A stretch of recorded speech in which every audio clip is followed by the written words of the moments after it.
Be Mm-hmm. nimble and really just think of it like, stop taking these big ass loans, bro. Take just what you need to grow your business. It's a Right. small business loan, and ultimately the only way you're going to win is if you're making money. You can't be living off advances. That's not sustainable. That's not a thing.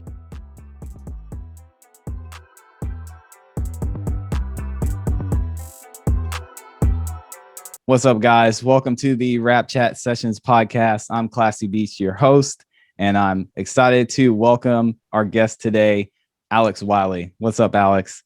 Yo, yo, yo, what's up? What's up? Thank you for having me on. Thank you for coming, man. It's good to have you here. I'm excited, to hear about your journey as an artist and, just talk with you a little bit, even though we talk pretty often, which I'm sure we'll Yeah. get to in a minute. Yeah.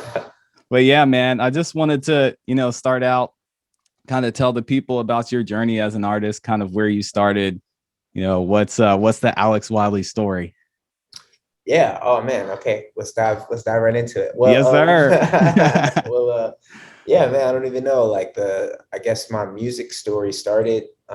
Maybe I was like 16, 17. Well, I dropped out of high school when I was 16 years old, and then I spent probably like, 6 months or so at the crib, just trying to figure out what I was gonna maybe try and do. And my friend Kimbe, who's Kimbe X, the rapper, Yeah, he's awesome. really, really good friend of mine, even before either of us made music. And yeah, man, him and my other friend Wes were the only two people I knew my age that like also didn't go to high school. Like they were both like homeschooled, which Mhm. basically just meant they just were out here doing whatever. But um Yeah, I totally feel you. I was homeschooled too, so I get it. yeah, like, but my two friends, Kimbe started rapping. I like, he lived in the suburbs, like a south suburb of Chicago, and I remember we went to some party, and this was before like Uber was a thing, and like it got late. I ended up having to, crash on his couch, and Yeah. we were playing 2K in the middle of the night, and I remember Gucci Mane Lemonade came on. It was on one Oh of the man. 2K soundtracks, and Kimbe was like, "I low key have a verse to this," and I was like, "What? Like, what do you even mean? What does that even mean?" And he rapped, and it was really dope. And he's a year younger than me, so he was maybe like, I feel like he was 16 at the time. I think I had turned 17. But in any case, after that, one of our other friends had like a recording studio in his closet in this other suburb that was hella far away. Like Kimbe lived in a south suburb, our friend lived in a west suburb, so you had to go all the way through the city and then hella west. So like Kimbe's mom would drop us off there at like noon or whatever, but because it was so far away, she would come back and get us at like 9 or 10 p.m. or something like that, where um like yeah, basically, long story short, like Kimbe would have his raps written, and then we would have like 7 or 8 hours to kill just at this dude's studio. Oh And yeah. from there, that's when I started just making songs for like as a joke, like to put on Facebook and shit. And ever since then, like I think the first one we put out went like kind of fake viral in the city. Like it did maybe like 10 or 15,000 views or something in the city, but it was all super concentrated to like a couple of high schools. So Yeah. it felt like it was a big deal. You know what I mean? And Yeah, that's crazy. and So oh yeah, no, go ahead. I was gonna ask you, so up before that point, you had never thought about, rapping or making music or anything like that. It's just like, Never yeah, I'm gonna try it. seriously. That's Never crazy. seriously. I mean, I was a big fan of music to the point where, like, in the shower and shit, I might like lip sync or something. You know what I mean? But Yeah, like, yeah, yeah. I got you. where I was a big fan of it. I basically thought I was gonna be a rapper the same way I thought I was gonna be in the NBA. You know what I Yeah, mean? there you go. It's like it's not gonna happen probably, but hey, I'll have fun with it. Exactly. Like it didn't feel like a serious aspiration, but it definitely Yeah, was like, something I daydreamed about a handful of times or something like that. yeah, that's wild. But yeah, and then from there it was just like Chance is somebody I've known for damn near my whole life. Like we went to elementary school together, and Yeah. at this time, this was like before like everybody rapped, you know what I mean? This was like when you were really putting yourself out there like that. It was just more rare of a thing. And like this was what, 2011, 2012. This was like Mhm. right before the like SoundCloud boom. And yeah, man, like once I started making music and I was like kind of decent, Chance just started making music with me really early. And then next thing I know, like the next year, he's like, catching a lot of traction in the city. Yeah. And I've got like, 5, 6 songs with him. And we were all just kind of squatted up, like kind of moved, on the come up from there. I mean, the rest is like, Googleable, but Yeah, for sure. but that was like the origin story. And there's like a lot, there's a lot in between of all that, but that's like the overview, you know what I mean? Mm-hmm. Dropped out of high school, dropped mixtape, toured the world. No, that's crazy. And a lot of it's like you said, there's a lot in between there that we could go into. Yeah. But what do you think, I guess, was the biggest catapult for you, in your journey as far as, making it to where you are now? From like a career standpoint, Yeah. it's like,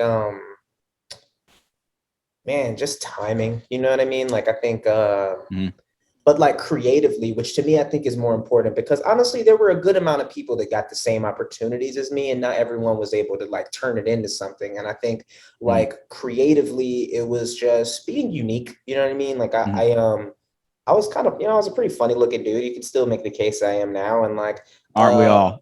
You know what I mean? Where I just felt like, and I wasn't coming into it trying to like have a career, I was just trying to do something cool that the people directly around me would think was cool. And then from there, just kind of like, it's weird, like fusing being an artist with being competitive. Like I'm a pretty competitive person. Yeah. And I like where I'm at with it. I don't think I take it to like the extremes. Like I know people that are, in my opinion, a little too competitive, you know what I mean? But like, I think a healthy dose of it is good. It can push you to like do things, but like, being creative and competitive at the same time is really interesting, because they're like sort of seemingly contradictory things. You know what I mean? Like making art to me is like, the best art is not competitive, but rap is a weird intersection of like art and competition. Absolutely. Where like, it's just a really unique medium to be a part of, where, once I got started a little bit, especially coming from Chicago too, I think being from, there was a lot of just fortunate circumstances for me too, because I think if I was from somewhere that didn't already have such a rich history of rap, where there was already so many people in an active scene, it's like, I think I just sort of tried to meet the bar of where I was at, where just the people I was around were really dope. It was like Kimbe X, Chance the Rapper, and Vic Mensa, and like, I mean, I guess later Mick Jenkins, but we didn't really know about him in those super early days. But like, just like, I don't know. It was like, I was so new to it that I didn't even know what good or great or mid, or I didn't know what was what. I just knew like, these are the people directly around me. This is the bar that they've set. And if I'm going to kind of jump into this, it's like, I want to be at least as good as them. Yeah. And I think I was really fortunate with that too, because like while I was really new, before I knew anything, I was still just like seeing really high quality stuff getting made, and it immediately established where the bar is. Where like, if you're going to take this even remotely seriously, don't even show up if you're not going to be. And if you're going to be nowhere near the bar, like stay home. You know what I mean? So that was really fortunate too. And like, I have been a big fan of rap my whole life, so I felt like I already like, coming in, and really my signature was, I was like the fastest rapper in our scene for years. Like, I always say to Chance, like Chance sped his flow up in like 2012, 2013. Yeah. I kind of came out the gate with like Twista being one of my main influences. Like low key, damn near meeting Twista was almost a bigger deal than meeting Kanye for me. Wow. Well, talk about that a little bit then.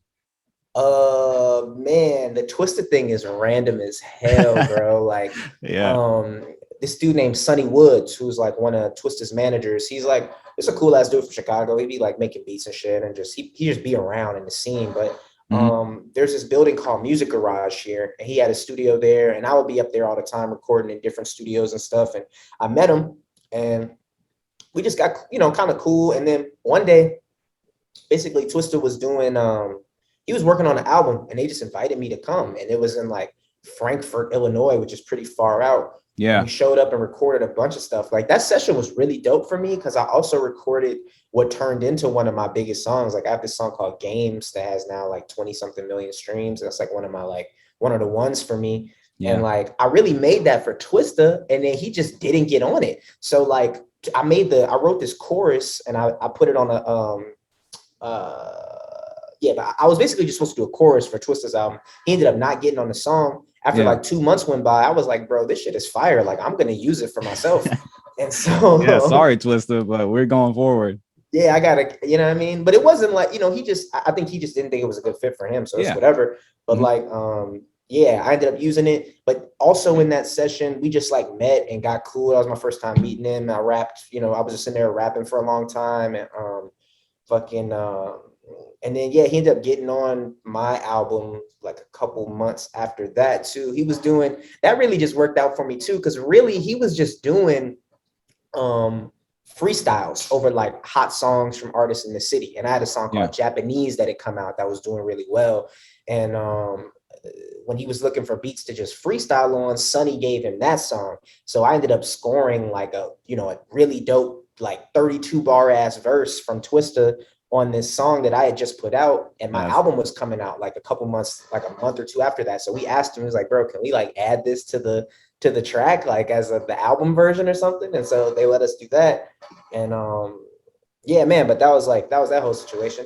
But I'm trying to think, like bringing it back to something like kind of useful. Like, I guess really though, just like timing, be yourself, and then just be around, you know what I mean? Try to like be a part of what it is that you like, you know what I mean? Try to like really contribute something to that. Because that was my main thing too, is like I was very like observant of what was going on, and I wanted to contribute something new to that. I wanted to like add to that culture and that just that energy that was in Chicago at the time. It felt very localized for the first like year or two. We weren't really it wasn't until Chance started making waves on the internet, like outside of the city, that I even realized like, oh shit, I'm going to get to like tour with this.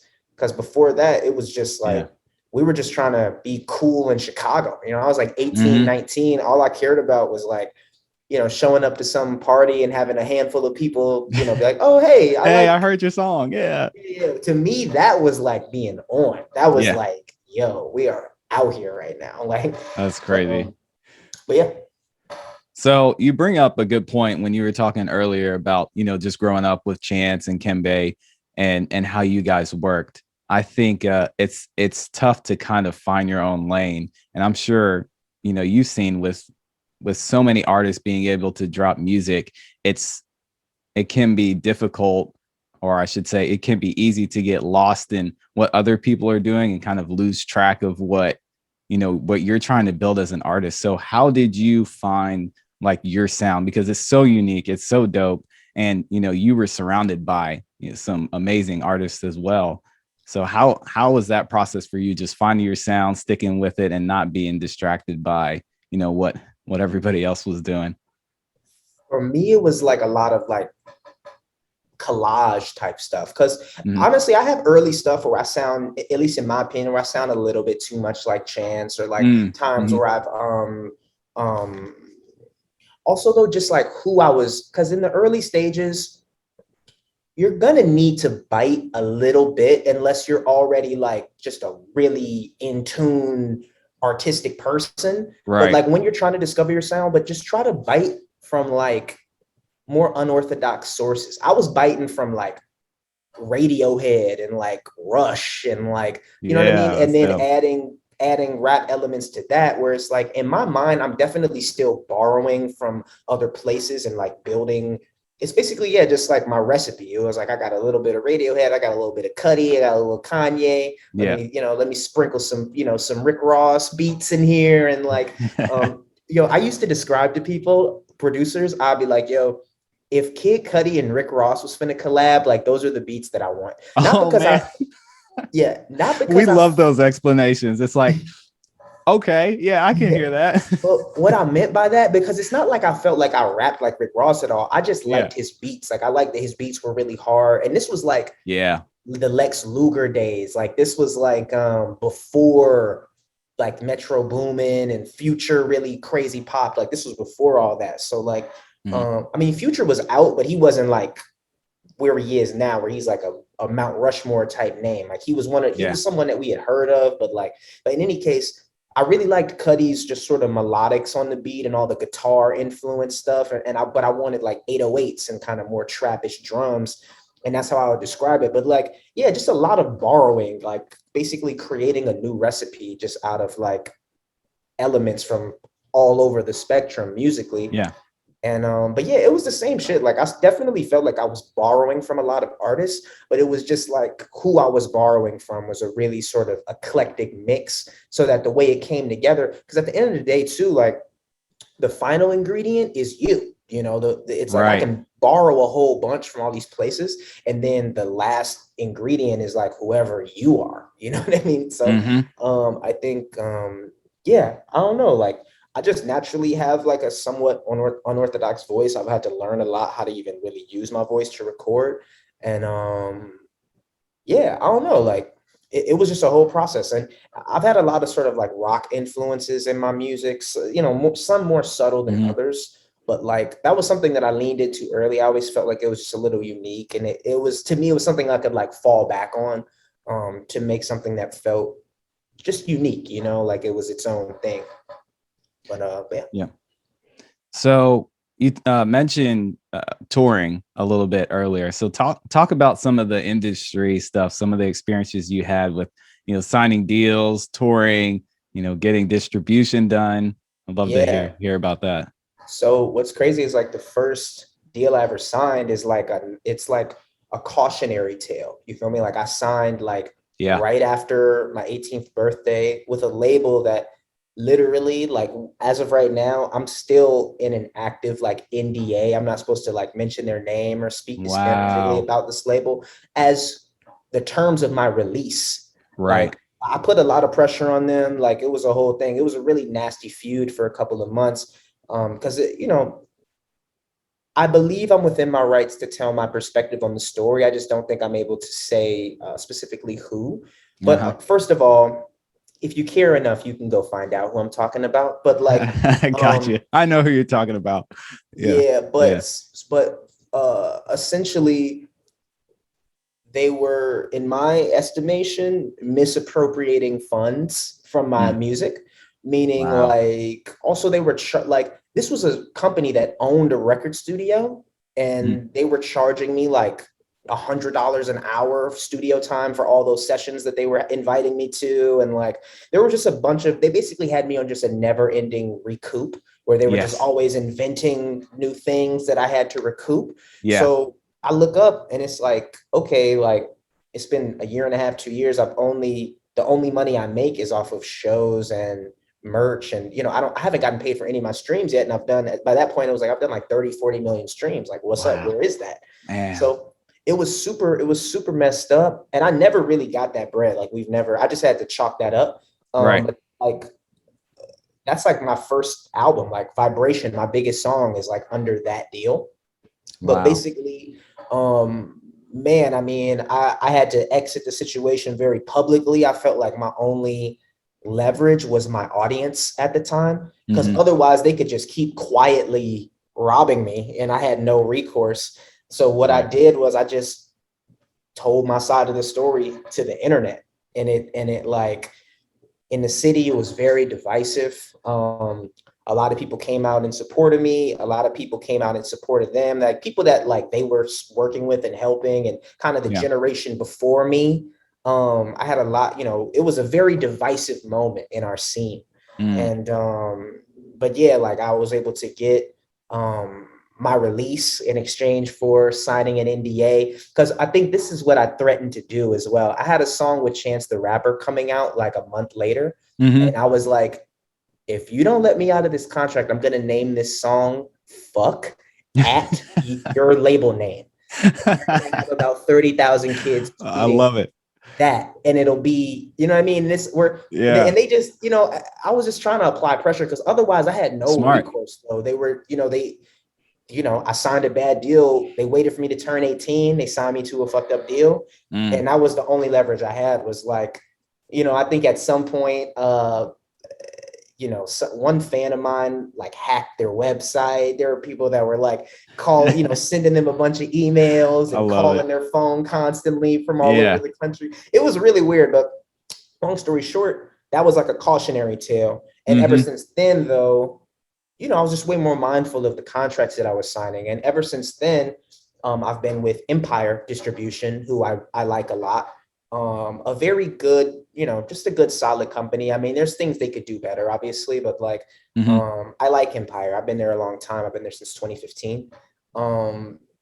But basically, and what's funny is that threat that I made where I was going to put that at that track. I didn't talk to Chance about that. I didn't actually have like permission to name our song but I definitely threatened it to this label of like, y'all need to let me go. But it was a whole thing, and there was hella lawyers involved, and they had like very high powered attorneys. Like their lawyers work with a lot of big companies and artists. That was a whole thing.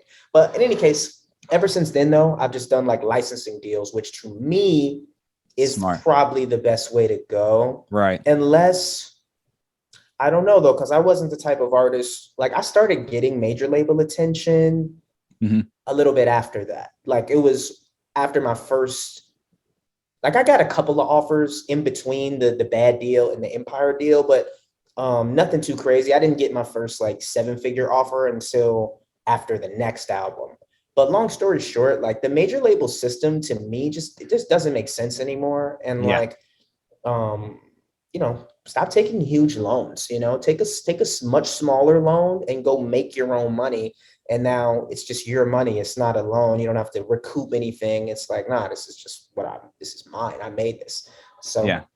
And it's definitely interesting because I know a lot of artists may not even know what recouping means. And so most people these days are familiar with the term advance, right? Yes. Like people know what that means. I know that there are some people that don't think much further than that, though. They just think advance is another name for money. When it's like, no, really think about it, though. Why do they call it advance? What does that mean? You have to pay it back. Exactly. It means they're going to give you the money that this is expected to make in advance. And then you have to make that back with plus, whatever interest. Essentially, they don't call it interest. It's like just whatever percentage you're recouping at. Right. But yeah, what it means is like, let's say you're on 50-50 splits or something like that. A lot of the times only half of the money is even going towards recoup then, because the other half just goes to them as just what they're entitled to anyway. So you have to recoup. You're recouping your percentage. It's not like you're recouping the whole thing. If they give you $100,000, but you're on 50-50 splits with them, then you need to recoup $200,000 to be deemed recouped and out of the deal. Like you need to generate $200,000. Exactly. So, and sometimes it's even more, right? Oh, well, I mean, in the major label system, it can be quite a bit more. There's, some of these people are on like 5% splits, like 10% splits, where they're going to give you a couple $100,000, but they're like, guess what? You live here now. You know what I mean? You're never getting out of this deal unless you do 40 bajillion streams. Yeah. And that's, I mean, you'll hear those kind of like anecdotal stories of like, let's think, probably someone like a Lil Nas X or something. He's probably very well in the green. You know what I mean? Right. Even with a shit ton of money getting spent on him.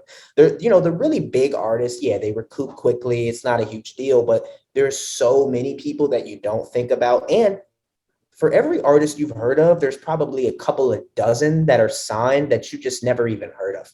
You know what I mean? Because they didn't quite make it to our radar. That it means it wasn't like a successful endeavor for the label. Like there, for every like, Lil Durk who becomes a huge star, there's like 50 other people that they damn near gave the same bread to, but they just didn't pop. So it's like, that's just and to me, I understand like why the labels feel like they need to take such a high percentage of the big artists' money, because they're recouping for all the artists that didn't recoup at all. Exactly. Yes. You know what I mean? So it's almost like the movie model. They're going to make 20 terrible movies, but if one of them does really well, it not only makes it makes enough to make up for all the ones that sucked. Right. But yeah. And that's another thing you mentioned too about I don't think artists realize when they're signing a deal is the studio time, like you said. Like they're actually get to decide, what goes towards, recoupment, what doesn't. Like if you drink a glass of water, They your could be like, next that's $2. You know what I mean? It's on your statement. We need that back.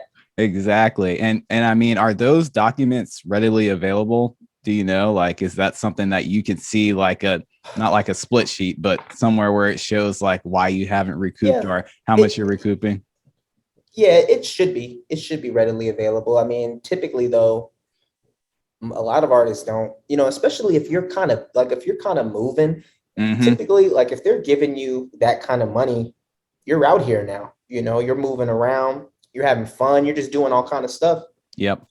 They're giving people, sometimes teenagers, hundreds of thousands of dollars. Like nobody's like Worrying most about of the their percentage. yeah, I mean, typically people don't even really check up on where they're at with recoupment until the money gets low. Mm-hmm. Because other than that, they're just like, whatever, I'm fine. But if you look at it and you're like, I'm fine personally, then like whatever, you know what I mean? And Yeah, for sure. especially if you're out here like doing shows and features and all that, you might not even realize like that advance is gone and I still owe like all of that. You know what I mean? Like I've recouped very little. But yeah, I don't know. It's a whole tricky thing. But now, I mean, the 360 thing changed a lot. And that's not even that new. But like, yeah, now they're like they kind of fused kind of like management and label into the same sort of category where it's like we're going to give you a bunch of bread, but we're invested in you as a business, not just your music. Like if you go get a shoe deal or something, or if you go get a Sprite commercial, that's recoupable, Or yeah, I don't know. The whole label structure is just really weird, but I've never been like directly signed to a major. Like I just never went through with it because like there's typically some pretty like non-negotiable clauses that just never really sat right with me. Like especially after that first deal, I always had a lot more questions and like I was down to pay extra. Like it was like, dog, my lawyer is just as good as your lawyer. Like don't get it twisted. Like, you know what I mean? Like relax with all of this. Like it was always for me like the artist name and likeness, like usage rights, where typically when you sign to a major, they have the right to decide how your artist name and your artist likeness gets used, which is code for your name. Yeah, you don't get to use your name or your face in any way that is not approved by the label. So and the way they pitch it to you is like, it's because we want to protect you. We want to make sure that you look like a star. Of course. Where it's like, we don't want you to be getting your name thrown on weird flyers with 80 other artists for some club appearance. And like, we want to make sure that everything just makes you look like a star top to bottom at all times. But what they don't tell you is that it also gives them the right where if you get shelved, which is the term for, oh yeah, because that's another thing too, is they have your exclusive release rights, meaning they own the masters and you can only release music through them, and they have the right as a company to decide what they want to release. Meaning, if I submit an album and they feel like, and this is like the Lupe lesson, the Lupe Fiasco lesson. He turned in an album that was really controversial. He was like calling the sitting president a terrorist and all kind of other wild shit, which to me though is like, it's art, it's freedom of speech, it's a lot of things. It's a lot of reasons why, even if you don't agree with it, who cares? It's not your, who are you? You're not him. He said it, Exactly. But long story short, like they can just say, okay, check it out. We're not putting this out because we're our own company. We decide what we want to stamp, but we own the exclusive rights to your music. So you can't put it out anywhere else. Meaning if we decide it's not coming out, it's not coming out. Period. And you can go try again if you want to release music, or I don't know what to tell you. But so all of that in mind, like they have the right to shelf you and then tell you that you can't use your name or face in any way that's not approved. So basically what it means is this label would just have the right to just tell you, you need to make things that we like, or see how long you can make that advance last. I don't know. For sure. Yeah, and you know, you have to look at, like you said, you have to look at both sides of it too, right? Because you got the advance and the label is making an investment in you. You Yeah. know, they want to make sure, and I hate saying it like this just because, you know, it kind of takes the fun or the art out of it, but they want to make sure that they get the best return on their investment, right? But then on the flip side, you know, the artist really can sometimes fight to truly express themselves because they get pushback from the label and it's not, Yeah. you know, what they want to do. So that's you can definitely see that being a big struggle. Yeah, I mean, to me, unless you are just going to kind of do a pretty mainstream thing, Mm-hmm. or there's a few ways that I've seen the label thing work out. I mean, if you're already a somewhat big artist, I look at someone like a Vince Staples, for instance, or like a Tyler the Creator, like they're on Right. major labels. But I think for one, when they entered that system, they were already pretty big. And it's my understanding that they didn't take insanely large advances. Like they took advances that were really already based on what they were already doing. You know what I Mm-hmm. mean? Where it's Yep. like we can come in and do what we already are doing and make this money back. And then if we're able to get bigger than what we're already doing, then obviously everybody wins. That's great. But we're not taking an amount of money that will require at any point in this plan something like unexpected to happen. You know what I Right. mean? To me, that's like one of the telltale signs of a faulty plan. If at somewhere in your plan you require something unlikely to happen for this Yeah. to work, It's a bad it's a deal. bad plan. So Yeah. basically, yeah, man, I mean, that's one of the ways it can work. Also, if you know yourself as an artist and you know you're trying to make like very mainstream sort of like, you know, just current music, you know what I mean? You're not really trying to do anything too experimental or weird. Like Right. you might be more okay in that situation because some of those fears will be alleviated of like, but yeah, I don't know. There's ways it can work, and they definitely that those are the entities that are giving out the biggest amounts of money. But Mm-hmm. to me, just everything that comes with it is very not favorable. And like if you really are diligent and smart, you can go create that same amount of money with a much smaller advance just by like really investing it properly into yourself. Where you can turn a $70,000 advance into like a $300,000 to $400,000 music career. There you go. And then that 300 to 400 though is yours. It's not an Right. advance. It's like just pay for work. So Mm-hmm. to me, that's the smart way to do it. Because also, yeah, I mean, if you're not able to generate that without it being an advance, then to me, you shouldn't be taking that advance also, because it means that it's not Exactly. really warranted with where you're at. And I think a lot of people just want to skip those steps. They want to like, the hardest thing I've ever done in my life is like turning down a 7-figure record deal. But like, Yeah, that's tough. but when you get into the nitty gritty of it, it wasn't even really a 7-figure guarantee. It was like a 5-album deal Mm-hmm. where you're going to get like 3 and some change upon signing, and then another like 2 or something per album. But there's no guarantee they're going to, and that's another thing of shelving too, is the label has to approve your album for release for you to get that extra money. It's not just like you Right. hit them like, hey, I made another album, give me some more money. They have to approve it for release and approve that it's like commercially viable.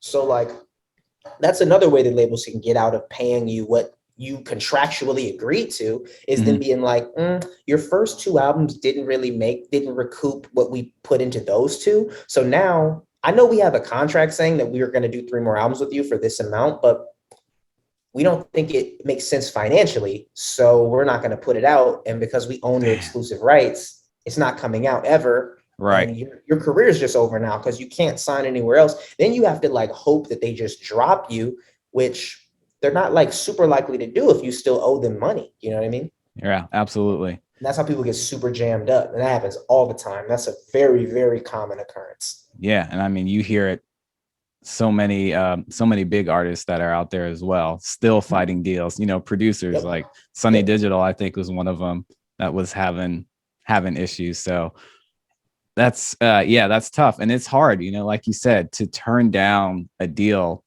you know, like that could potentially change someone's life. You know, it would be easy just to quickly sign and, you know, get the advance, whatever that may be. But if you had to go back to 18-year-old Alex, and he was about to sign that deal again. What would you tell him? I know you mentioned having a lawyer.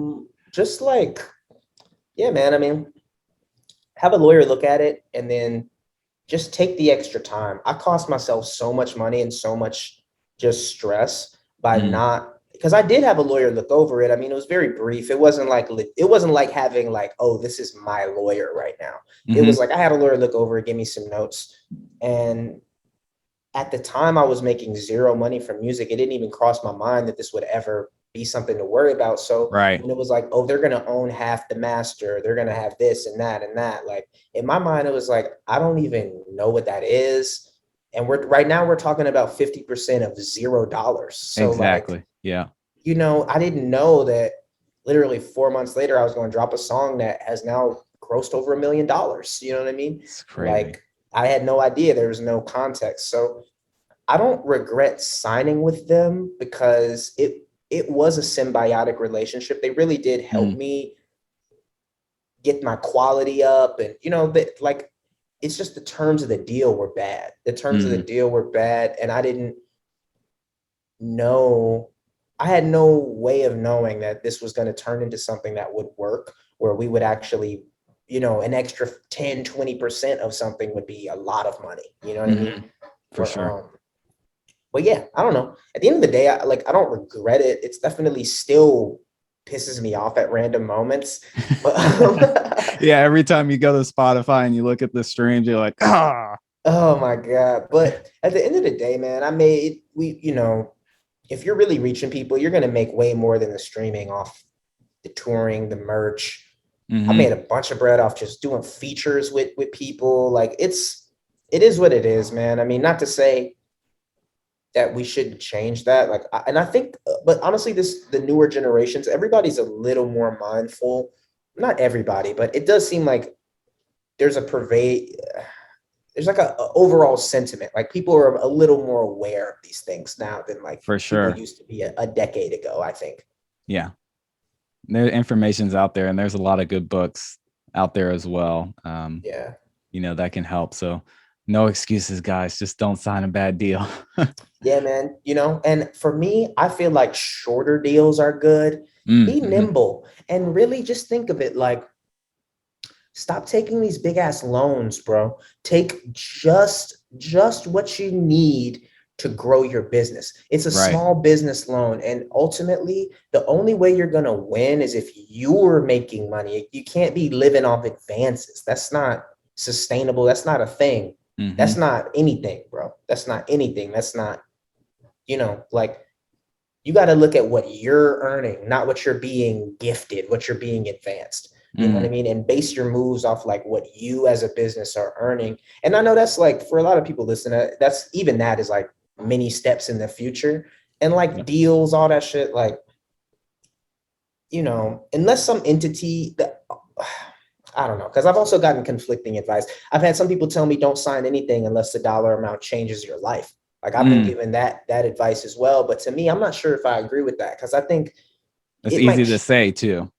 Yeah, I mean, it might change your life in the short term, but to me, it's just like, if you're trying to have a career, that means you're trying to have a business. And like, at the end of the day, yeah, you have to be generating things as a business. It can't just be all speculative stuff off of advances and shit. That's just not, it's not sustainable. So I'd say take smaller amounts, invest it properly, try to, build your streaming up, build your merch game up. You know what I mean? Get on some shows. It's like, it's a lot. It's a lot that goes into it. And it's not just like, oh, this company's going to give me enough money for me to live for a year or two, so I'm going to just go do that. Like, that's cool. But, if you're trying to build something that lasts longer than that, you got to be just mindful. That's all. Just really figure out what your goal is and aim at that, And, that leads to a good question too. So a lot of artists and producers are so, artistically minded that they're focused so much on the music that they miss that. Did you have like, a key person like your lawyer or maybe a manager that kind of helped you see that? Or was that just something that you researched on your own?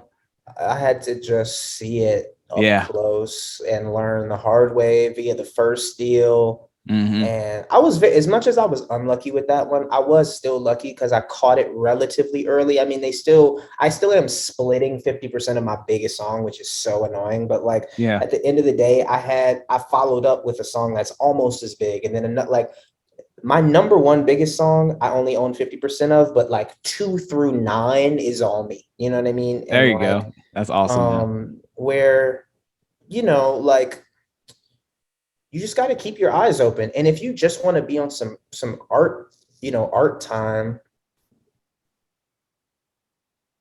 I don't know. I don't really know how you do that nowadays. Like I Yeah. don't even know how you do that cuz like It's very competitive. I mean, you can get lost easily. well, yeah, I mean, you're just how are you going to this is the music business, you know what I mean? Like I Right. can make music. You can go make, anyone can make music. I'm sitting at a desk right now with a microphone. I can make music all day long. But if you're Exactly. trying to turn it into a career, you have to understand the music business. Hmm. And like, this is show business. You know what I mean? How you in show business if you ain't got no business?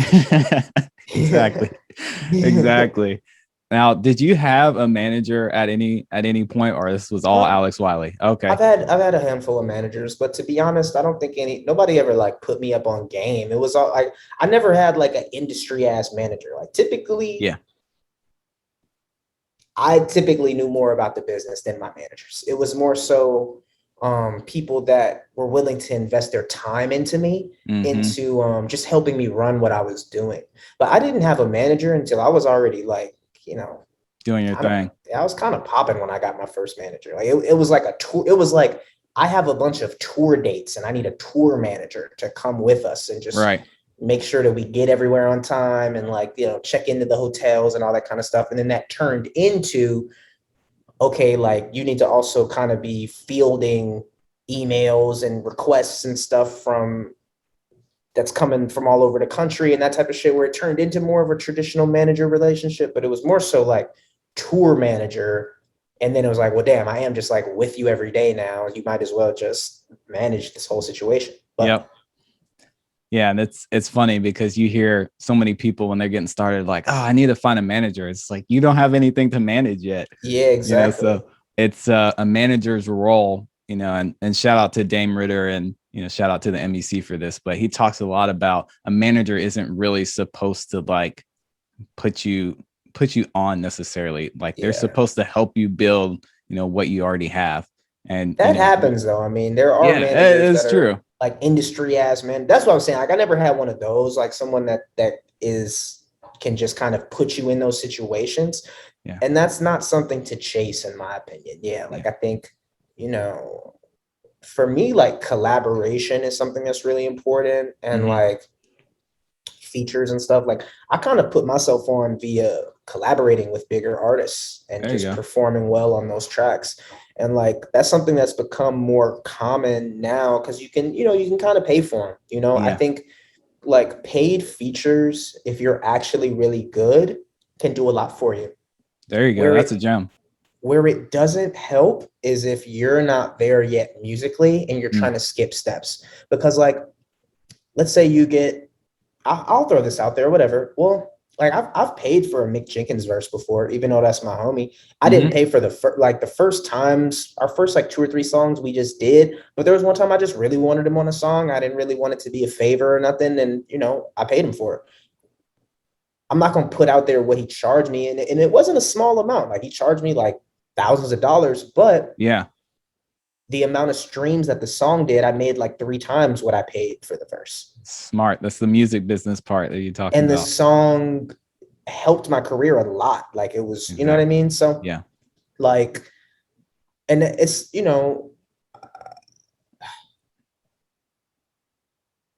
if you're there musically, like if you're as good as these people, they're just more famous than you, then like Mm. getting people on your songs can work because like some of their fans will hear it, but then they'll be like, who's this other person that just like fully kept up with my favorite artist? Or who's this other person that just sounded really good on this song with one of my favorite artists? Like Right. that can be really helpful.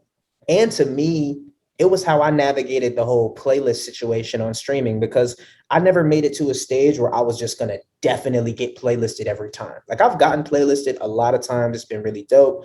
But there have been plenty of times where I had songs that I really, really liked and thought should have that didn't. Mm-hmm. And one of the ways to like navigate that is, yeah, if you work with a bigger artist and you list them as a primary on Spotify, where now it pops up on both of you guys' top of your page as a new song, their listeners see it as if it's their new release, and you basically start doing more streams than you would do by yourself, where That's it smart. essentially gives you the same effect as being playlisted, but Right. you did it yourself though. Oh, I love that. So that was a tactic that I employed numerous times. Where yeah, I mean, my second biggest song has never been in a playlist ever. It has like 14 million streams on Spotify and like another couple million scattered around the rest.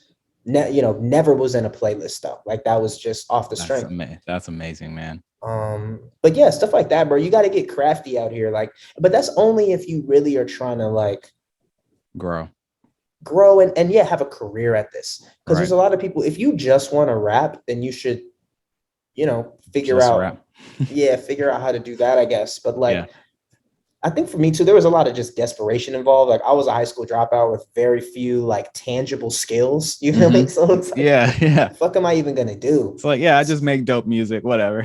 Yeah, like I didn't have any like really like marketable skills at the time. So well, thank goodness, right? Yeah, exactly. Because we might have missed out on all this fire if I was randomly like a dope ass carpenter or something like that. Oh, exactly. I always say this too. Like everyone is lucky that I ended up only being 5'7", because if I was like 8 inches taller, I'd be in the NBA right now, and we would never even know that I rapped. He's a baller. Hey, and shout out to the Chicago basketball scene, man. Y'all go crazy out there. It's true. I love it. D Wade, Anthony Davis. I love it. I know we're coming up close on time here, but I wanted to ask you a little bit about your creative process. I know you have so many hits out there. Maybe talk about a couple of them and how the process went creating those. The most fun one was Navigator Truck with Chance.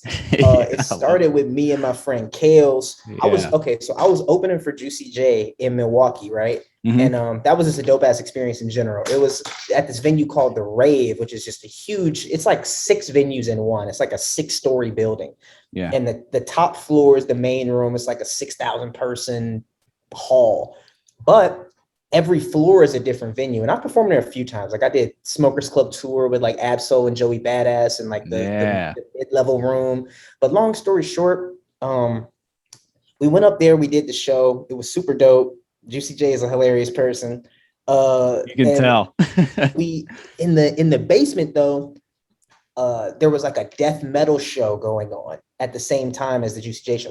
So we went down there and just moshed, and it was crazy as hell. And then at the end of the night, we made it back to Chicago because it's only 2 hours away. So we were just like, you know what? Let's go home. We got home at like 3 something or 4 something in the morning, and we had all parked at my studio. So my friend Kales, who's on the first verse of Navigator Truck, we just went inside and we was like, let's just make something real quick. Like, and we ended up making that. That's awesome. And then like the next week, I went to Chance's studio, and this is how real of a dude Chance is too, bro. So like right after I had this very public breakup with my label, Chance calls my phone. I was like, this whole thing happened too, bro. Like I had started the conversation with my label, like really cordially of like, I want to move on. I've made you guys a shit ton of money. Yeah. I'd like to respectfully move on. They were like, no, we still have you under contract pretty much for as long as we want you. So then I'm headlining SOBs in New York City. I got a sold out show at SOBs, right? I need 2 of my show tracks, like, my tracks without the main verses in them. Right. They hit me back saying, it's short notice and you're trying to leave this label, so we're not going to send them to you. Dang, man. And I'm sitting there like, whoa. All right, bet. I literally in my head, I'm like, all right, cool. Let's play then. Let's play around. So then I started, I sent the tweets out. I basically just tweeted what they told me.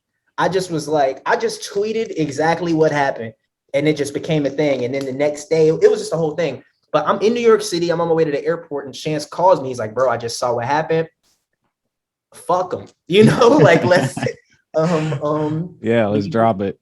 He was like, first of all, No Name is in town in New York. You should link up with her right now. Mm-hmm. And then secondly, when you get back to the city, like come through the studio. So I came. This was maybe like a week after I had made the Navigator truck with Kales before Chance got on it. And I was just showing Chance like 3 or 4, songs I had. Basically, Chance was like, okay, my boy is like at a crossroads. He's about to go fully indie. Let me give him a feature to like, That's what I mean? Awesome, man. Push him out into the water. You feel me? That's the way it should be, though. I mean, I love that, man. Yeah. But I showed up, and the whole point of it was, in his mind, he was like, I'm going to, one of these songs that you have, like, I'm going to get on it and like help you out so that your first drop as an indie artist will go crazy. And this was like 2015 Chance. This was like, 2 years after Acid Rap. He was like the biggest indie rapper in the game. Yeah. So yeah, he gave me that verse, and he only did half of it at the time. And that's something that we'll do. Like, we'll not finish a record just so you can't like just drop it right away. Right. And then like, a month went by, I'm finishing my album, I'm hitting Chance like, yo, I need you to finish that. And then literally like the day we're wrapping up my album, he sends back the second half of the verse. It's super fire. And that was the same album that Twista got on. And that ended up being like my first album. I dropped my first project like after leaving that label, like 2 or 3 months later, and it did really well. And then my friends Hippie Sabotage, they're like a big like DJ producer duo. They took me on tour like 3 or 4 months after that. Or no, Lil Dicky took me on tour like 2 weeks after my album came out. Oh, that's what's up. I did not know that. That's crazy. But that was just a whole crazy time. Like, I had just moved to LA as well. Like, I felt like I kind of fucked the city up a little bit with the public thing. So I moved to LA. And like, man, that was just a really crazy time. Like, a lot of dominoes fell, like really just timely stuff, and I had a lot of support from people. Like, that's one of the things like where I always, with Chance, like there were enough situations just on some real life shit where he looked out, where like, that's like that relationship is like deeper than rap. Same with Kimbe. Like, me and Kimbe have been through so much together, like all kind of random crazy shit, like crazy jams we gotten into on tour. Bro, one time we rented a Sprinter van, and then they told us like, oh, yo, you can't keep it for longer than 28 days. And we didn't know that because we rented it for a couple weeks, and we were I think it was like we didn't have all the money for it. So we rented it for a couple of weeks, and we figured we could continue to extend it. Right. Long story short, there was like, nah, you can't keep it out longer than 28 days without doing a check-in or something like that. Oh, man. We were in Miami. We had rented this car in Los Angeles. So we had to send a roadie to drive it back to Los Angeles from Miami. And like this girl that we met on tour ended up driving me and my team from Miami. She took us on the last like 8 dates of the tour. But man, just, I don't know, all kind of random stuff where what I'm getting at is like relationships are really important too. You know what I mean? They're really, really important. And that's something that I've learned the hard way as well. Cause I've also burned a lot of bridges just by like, having a big ego as a young person where all this stuff is happening for, and feeling like I'm meeting people that like, you're not like my day one. I met you through rap, and I'm hot in rap. So like, and just letting that contort, just not like, there were people that I didn't treat as respectfully of like their time and just respectful of their effort and energy as I would have, as like looking back, I would have now. And like, as much as I've like seen great benefits from good relationships, I've also seen the downside of like not having good relationships, like missing opportunities because people just personally don't like you. You know what I mean? Or like missing opportunities because if it's close between you and someone else and they've maybe heard things about you, you're kind of a diva, you're tough to work with and this or that. Like, so it's like, also, man, people that I used to be way bigger than passing me and just remembering that like, back then you never really looked out. You just came around like you was just the hottest thing smoking. That's a great point.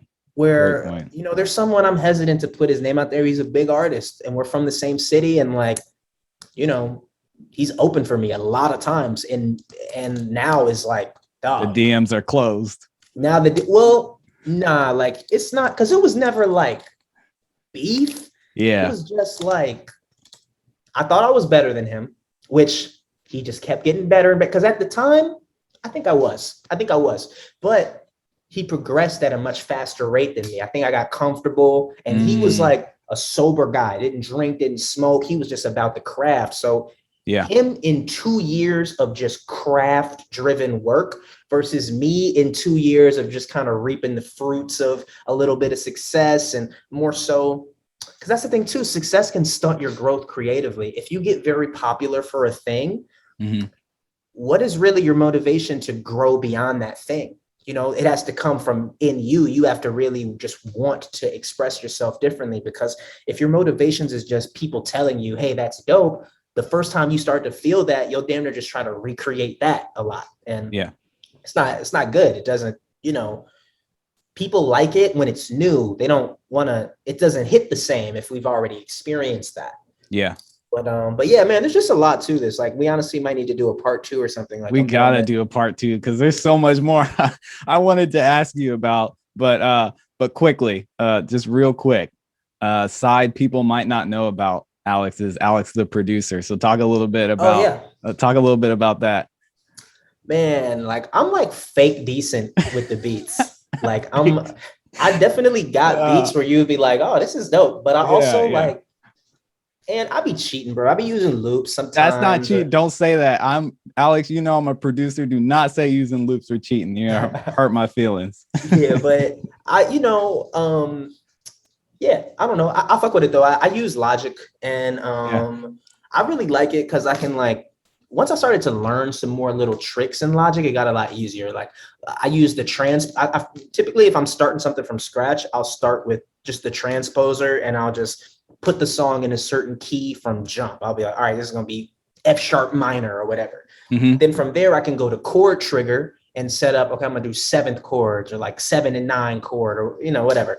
I can just, make some quick chords easy. Then I can, pull up a lead in that same key and kind of add a little something over it. And then next thing you know, like I've got something, and it required no like theory.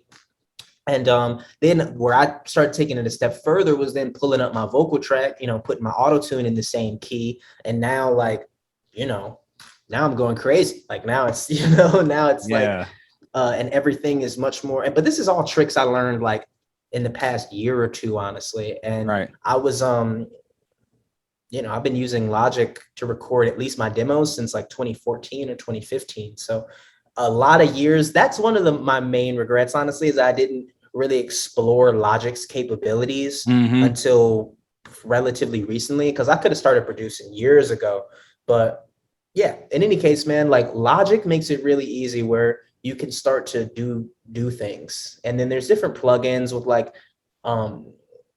pitch shiftable like samples and stuff where you can put all the samples into a certain key. And like for me, like on some theory shit, you can damn near just pick a key out of a hat, start with that, and then just make sure everything is cohesive with that musically, and your end result, even if you're not like, basically your end result will at least be musically sound. You know, it'll be musically on point. And then once you start to understand that, you can, but it just gives you like, it's almost like when you're bowling and they put up the things that keep you from getting a gutter ball. Yeah, there you go. It's like that. Like it makes it where you can't, like, even you're like, listen, it's not going to make your lyrics any better. You could still say a whole lot of whack shit in the proper key, but at least just sonically, it will be on point. Just, all your notes will be in the right key and all that, which to me is like, it's a subtle thing, but it matters.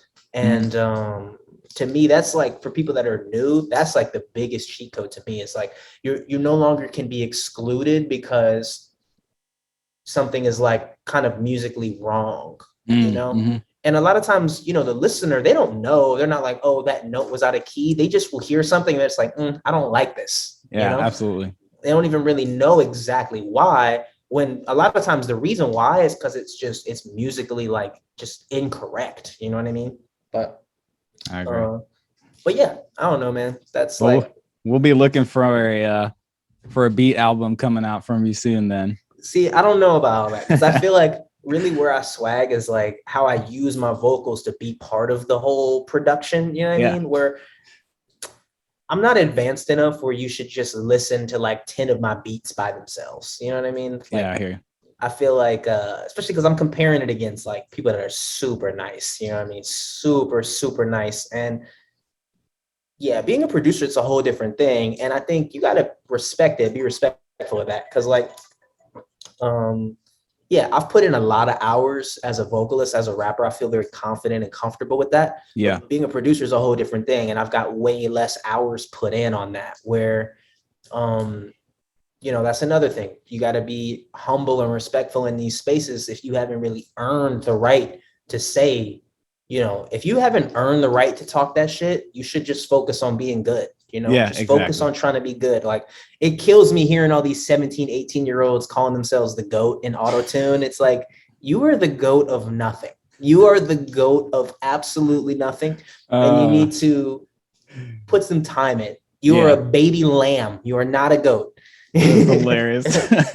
You are a hamster. I But love it. I love it. yeah, man, that's what I would say. Really, in summation, Doug, I think everybody wins when you really focus on the craft, man. Because like at a certain point, if you're like extremely dope, things just kind of have a way of working out for you because Facts. like, I don't know, it's like an energy thing. And like, all it takes is for one or two people that can help you to just hear it. And just, if it's undeniable, then most people won't deny it. You know what I mean? Yeah. So focus on that. And then, I mean, you do need to have a little bit of business mind though, because I have seen people that were extremely good just not quite make it because they were only focused on being extremely good. So like, it's that balance. I would say in the early stages when you're super new, just focus on being good. And then as a rule though, you typically get opportunities after you already deserve them. Exactly. You'll probably you'll get to a place where you're like, all right, I deserve to be further along than I am. And that's when you'll start to get the opportunity. Typically people won't give you the opportunity before you're ready. They're going to give it to you after you're ready. Where you were already ready for a while, and then people caught up to you. So, yeah, man, just be as good as you can be. Because if it's undeniable, people won't deny it. And then you're not trying to like finesse on some industry shit and like be a plant or like get, like, oh, I know this person, so I got this opportunity. Like it's not sustainable. Like you might get one of those, or if you're lucky enough to just know somebody, but quiet as it's kept, Chance gave a lot of people features. Not everybody turned it into a 10-year multi-million-dollar grossing career. It's like you have to, you got to be dope too. You got to like, you know what I'm saying? It's like, it's a lot. There's not one thing, you got to be a couple of things, put in a lot of work, create your own luck, Yep. Well, man, I think that's a great note to end it on. This has been a dope episode. We have to get a part 2 because I've got like 50 other questions I want to ask. And I'm sure the audience wants me to ask too. So if somebody's been living under a rock and for some reason they've never heard of Alex Wiley, where can they find you? Where can they check you out? Google, or if you care, you can just type my name into anything. It'll come up. But yeah, I'm not an artist where you have to be under a rock to have never heard of me. I definitely was like kind of a niche artist. I would always make the case. At most I was like a local celebrity, but in every city where like, I was never like a huge big deal, but like I could go sell, 400 or 500 tickets in New York. I could also go do it in like Cleveland. I could also go do it in like Denver and Seattle and San Francisco, where, it was never like a huge deal anywhere, but it was like a small to medium deal a lot of places. I can see the headline now. Alex Wiley, everybody's favorite underground rapper. How about that? And I think, bro, because there are artists that are big. Like you can make the case Freddie Gibbs is still kind of an underground rapper. Yeah, facts. There's even levels to that. Like, because like, I was never even like a huge underground rapper, because like I was always looking up to like the Action Bronsons and like Joey Badass and Absol and people like that were remarkably much bigger, but Yeah. still also definitely underground. You know what I mean? Yeah. Because you walk up to some random girl at a bar and it's like, hey, have you heard the new Absol? She's probably gonna be like, no, Yeah. you know. Yeah, So, exactly. but Yeah. yeah, but cool, man. Yo, we should definitely do this again. And Yeah, for sure. yeah, I'm excited to get Lamar tapped in a little bit too, and like we can all start to have these music convos. Yeah, no, it'll definitely be dope. Definitely a lot. Like you said, those relationships I think are key, and we can, help grow the community and help build each other up too. It'll be dope. Yeah, Yeah, I appreciate you, man. It's dope having you on the podcast, and take care. Appreciate it.